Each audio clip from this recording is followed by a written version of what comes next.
రైతు బీమా పథకాన్ని ఎగ్గొట్టడానికి కాంగ్రెస్ ప్రభుత్వం కుట్ర చేస్తోంది. ఈ ప్రభుత్వం ఇన్సూరెన్స్ ప్రీమియం కట్టకపోవడంతో 7,600 మంది చనిపోయినా రైతులకు రైతు బీమా డబ్బులు రాలేదు.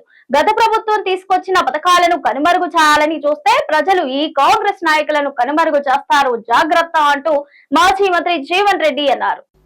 రైతు బీమా మనది ఉన్నదా లేదా ఎవడు తెలుస్తలేదా?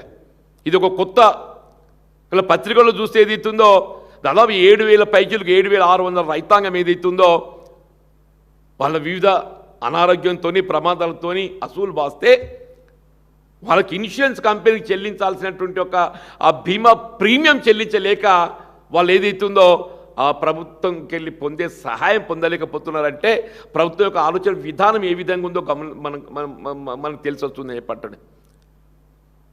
ఇదంతా చూస్తుంటే రాబోయే కాలంలో రైతు బీమాని ఏ విధంగా ఎగ్గొట్టాలనే కుట్ర ప్రభుత్వం చేస్తున్నట్టు కనబడుతుంది. రైతు బీమాని ఏ విధంగా కనుమరుగు చేయాలి, ఇది కేసీఆర్ గారు ఆరంభింపజేసిన పథకం కాబట్టి దీన్ని ఏ విధంగా కనుమరుగు చేయాలనే కుట్ర రేవంత్ రెడ్డి గారు చేస్తున్నట్టు కనబడుతున్నది.